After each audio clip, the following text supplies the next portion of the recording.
भारतीय इतिहास में मुगल साम्राज्य का जिक्र होते ही दो नाम अपने आप सामने आ जाते हैं। अकबर और औरंगजेब। दोनों एक ही वंश के शासक थे। दोनों ने विशाल साम्राज्य पर राज्य किया। दोनों के पास अपार शक्ति थी, लेकिन इतिहास ने दोनों को बिल्कुल अलग स्थान दिया। ऐसा इसलिए नहीं कि एक अच्छा था और दूसरा बुरा, बल्कि इसलिए कि दोनों का सोचने का तरीका, शासन का तरीका और इंसान को देखने का नजरिया एक दूसरे से पूरी तरह अलग था।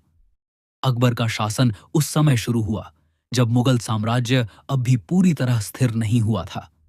चारों ओर विद्रोह थे, राजपूत शक्तियां थीं, अफगान सरदार थे और आम जनता में मुगलों को लेकर भरोसा नहीं था। अकबर ने बहुत जल्दी यह समझ लिया कि भारत जैसे विशाल और विविध देश में केवल तलवार के जोर पर शासन नहीं किया जा सकता। लोगों को जीतने के लिए दिल जीतना जरूरी है। यही सोच उसके पूरे शासन की नींव बनी। अकबर ने धर्म को निजी आस्था माना। उसने कभी यह कोशिश नहीं की कि राज्य किसी एक धर्म के नियमों पर चले। उसने हिंदू, मुस्लिम, जैन, ईसाई और अन्य धर्मों के विद्वानों को अपने दरबार में बुलाया, उनसे संवाद किया और उनके विचार सुने। अकबर का मानना था कि सच्चाई किसी एक किताब या एक विचार में सीमित नहीं हो सकती। यही कारण था कि उसने धार्मिक सहिष्णुता को शासन की नीति बनाया। औरंगजेब का व्यक्तित्व इससे बिल्कुल अलग था। वह बचपन से ही अत्यंत अनुशासित, गंभीर और धर्मनिष्ठ था। उसके लिए धर्म केवल निजी आस्था नहीं था, बल्कि जीवन और शासन दोनों का मार्गदर्शक था। औरंगजेब यह मानता था कि राज्य को ईश्वरीय नियमों के अनुसार चलना चाहिए।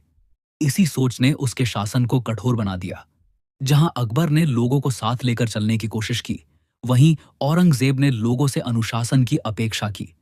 अकबर ने समझौते किए, गठबंधन बनाए, परंपराओं का सम्मान किया। औरंगजेब ने नियम बनाए, सख्ती की और कई बार भावनाओं को नजरअंदाज किया।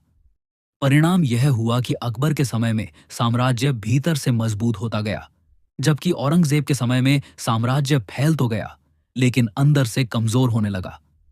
अकबर के शासन में राजपूत उसके सबसे बड़े सहयोगी बने। उसने उन्हें शत्रु नहीं, बल्कि साझेदार की तरह देखा।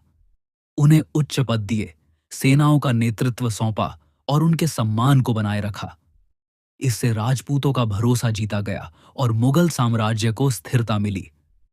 अकबर समझता था कि जब तक स्थानीय शक्तियां साथ नहीं होंगी, तब तक शासन टिकाऊ नहीं हो सकता।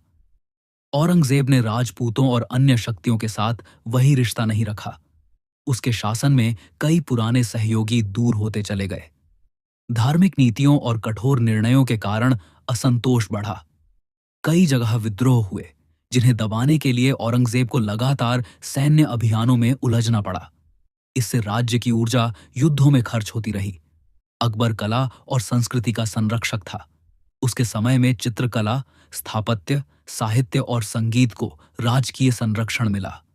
फतेहपुर सीकरी जैसे नगर बने, जो आज भी उसकी सोच और दृष्टि की गवाही देते हैं। अकबर मानता था कि एक समृद्ध संस्कृति ही राज्य को महान बनाती है। औरंगजेब के समय में कला और संगीत को वैसा संरक्षण नहीं मिला। उसका ध्यान मुख्य रूप से धर्म और युद्ध पर केंद्रित था। उसने व्यक्तिगत जीवन में सादगी अपनाई, लेकिन इसका असर शासन की सांस्कृतिक विविधता पर पड़ा। कई कलाकारों और विद्वानों को दरबार से दूर होना पड़ा। अकबर की सबसे बड़ी ताकत उसकी दूरदृष्टि थी। वह आने वाले समय के बारे में सोचता था। वह जानता था कि आज ले गए फैसले कल की पीढ़ियों को प्रभावित करेंगे। इसलिए उसने ऐसी नीतियां बनाई जो लंबे समय तक चल सकें। औरंगजेब तत्काल परिणामों पर अधिक ध्यान देता था। उसके फैसले तत्काल व्यवस्था और अनुशासन लाने में सफल तो हुए, लेकिन उन्होंने भविष्य की जटिलताओं को जन्म दिया। यही कारण है कि उसके बाद मुगल साम्राज्य तेजी से पतन की ओर बढ़ा। इतिहास अकबर को इसलिए महान मानता है क्योंकि उसने शक्ति के साथ करुणा को जोड़ा। औरंगजेब को इसलिए विवादास्पद माना जाता है क्योंकि उसने शक्ति के साथ कठोरता को जोड़ा। दोनों ने अपने अपने तरीके से शासन किया, लेकिन परिणामों ने दोनों को अलग पहचान दी। अकबर की मृत्यु के बाद भी उसका साम्राज्य संतुलन में रहा। औरंगजेब की मृत्यु के बाद साम्राज्य बिखरने लगा।